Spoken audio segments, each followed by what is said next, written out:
Hello everyone, कैसे हैं आप सभी। आई होप कि आप सभी लोग अच्छे होंगे। और आज हम फिर से एक कमेंट का रिप्लाई देंगे। उनका नाम है प्रीति महतो और उनका जो कमेंट है वो ये है।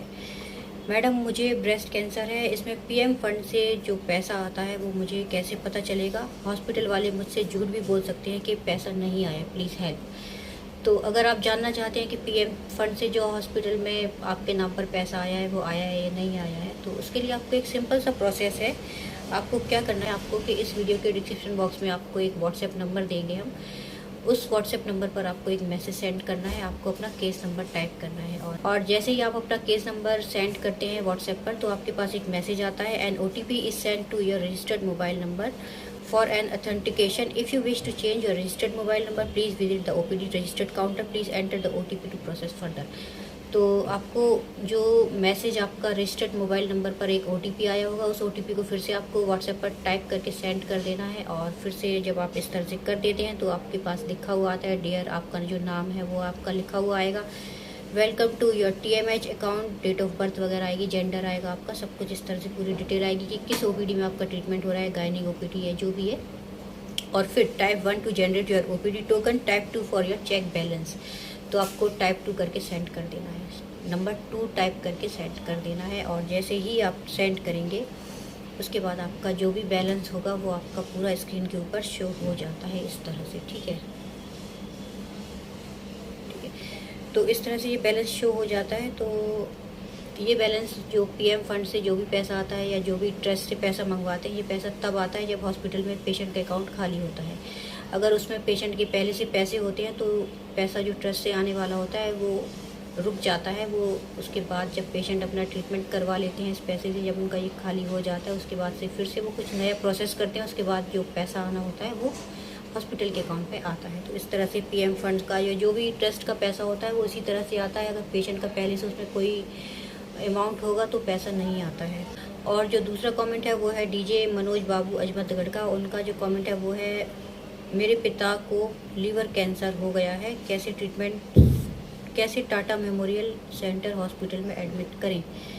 तो कैसे एडमिट करें, तो आपके पापा को लीवर कैंसर है और अगर आप चाहते हैं कि टाटा हॉस्पिटल जाएंगे और पापा एडमिट हो जाएंगे और ट्रीटमेंट हो जाएगा, तो ऐसा बिल्कुल भी नहीं होता है। क्योंकि ट्रीटमेंट से पहले पेशेंट को सबसे पहले रजिस्ट्रेशन करवाना होता है, चाहे वो कितने भी सीरियस हों। उनको सबसे पहले टाटा हॉस्पिटल में जाकर अपना रजिस्ट्रेशन करवाना है। और रजिस्ट्रेशन करवाने के बाद सारे डॉक्यूमेंट सबमिट करने के बाद उनको एक OPD मिलती है। वहाँ पर उनके सारे टेस्ट वगैरह होते हैं डॉक्टर की सजेशन पर। और कुछ रिपोर्ट्स डॉक्टर एक्सेप्ट कर लेते हैं पुराने किसी दूसरे हॉस्पिटल की, और कुछ रिपोर्ट्स, कुछ चेकअप, कुछ टेस्ट टाटा हॉस्पिटल में दोबारा से वापस करवाने होते हैं पेशेंट को। जैसे कि बायोप्सी टेस्ट है, और अगर CT स्कैन भी कुछ 2 महीने पुराना होगा तो दोबारा से भी करवाया जा सकता है टाटा हॉस्पिटल में।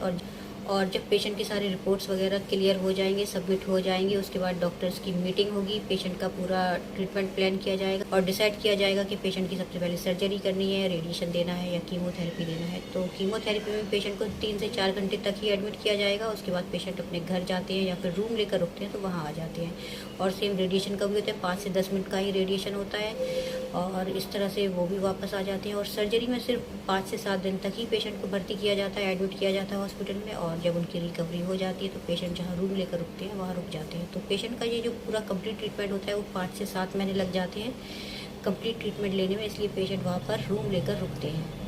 तो रूम लेकर कैंसर निवास के लिए मैंने कई सारे वीडियोस बनाए हैं, लेकिन कुछ पेशेंट्स बोलते हैं कि वो गंदा है, बीमार हो जाएंगे, ये वो। तो अगर आप रुकना चाहें तो उन जगह पर भी रुक सकते हैं, वो सस्ते हैं। और अगर आप अपने हिसाब से एबल हैं किसी दूसरे टाइप से रूम लेकर रुकने में तो आप वहाँ से भी रुक सकते हैं। और अगर कोई गवर्नमेंट जॉब में होते हैं, रेलवे से है, तो उनको रेलवे की तरफ से फैसिलिटी मिल जाती है, तो उनको फ्री रुकने के लिए मिल जाते हैं रूम वगैरह। डॉक्टर से तो उनके लिए मिल जाते हैं, पुलिस में है तो उनको लिए, तो इस तरह से रूम उनको अवेलेबल हो जाते हैं। तो रजिस्ट्रेशन के बाद पूरे टेस्ट, चेकअप, रिपोर्ट्स वगैरह क्लियर होने में, सबमिट होने में लग जाते हैं पेशेंट को 10 से 15 दिन। और उसके बाद पेशेंट के ट्रीटमेंट स्टार्ट किए जाते हैं। और सेम इसी तरह से प्राइवेट में भी किया जाता है, सेम इसी तरह से गवर्नमेंट में भी किया जाता है। दोनों का ट्रीटमेंट प्रोसेस सेम है, दोनों का रजिस्ट्रेशन प्रोसेस सेम है। और दोनों की जो लिमिट है रजिस्ट्रेशन से लेके ट्रीटमेंट स्टार्ट होने तक की, वो भी सेम है लगभग। क्योंकि वहाँ पर भी, प्राइवेट में भी ज़्यादातर पेशेंट अपना जल्दी ट्रीटमेंट की वजह से अपना रजिस्ट्रेशन करवाते हैं और वहाँ पर भी एक लाइन होती है। और यहाँ पर थोड़ा ट्रस्ट की वजह से पेशेंट फ्री ट्रीटमेंट चाहते हैं तो यहाँ पर भी एक लाइन होती है, लेकिन थोड़ा सा फ़र्क होता है कि यहाँ पर 20 दिन में स्टार्ट होगा ट्रीटमेंट, तो वहाँ पर 15 दिन में स्टार्ट होगा। बस सिर्फ इतना ही फ़र्क होता है, बाकी कोई फ़र्क नहीं होता, दोनों का ट्रीटमेंट प्रोसेस सेम ही है। तो इस तरह से किया जाता है टाटा हॉस्पिटल में ट्रीटमेंट। पेशेंट को एडमिट वहाँ पर नहीं किया जाता है। इस तरह के मैंने कई सारे वीडियोस बनाए हैं, रजिस्ट्रेशन प्रोसेस और treatment process of Tata memorial hospital, तो आप जाकर मेरे चैनल पर विजिट कर सकते हैं, उन वीडियोज़ को देख सकते हैं। तो यहाँ पर मैं थोड़ा सा आपको फिर से बताऊँगी कि यहाँ पर पेशेंट को एडमिट नहीं किया जाता है। पेशेंट को एडमिट सिर्फ सर्जरी के लिए किया जाता है और कीमोथेरेपी के लिए किया जाता है और रेडिएशन के लिए किया जाता है। बस बाकी पेशेंट जहाँ पर रुकते हैं वहाँ पर आ जाते हैं। ठीक है, तो इस तरह से होता है। एंड आई होप कि हमारा ये वीडियो आप सभी के लिए हेल्पफुल रहा होगा। वीडियो हेल्पफुल रहा हो तो लाइक कर लीजिए और चैनल पर अगर नए हैं तो सब्सक्राइब कर लीजिए, बेल आइकन को प्रेस कीजिए। आने वाले नए अपडेट्स के लिए मिलते हैं अगले वीडियो फिर किसी नए टॉपिक के साथ। तब तक के लिए थैंक यू और थैंक यू फॉर वॉचिंग। अपना ख्याल रखिए।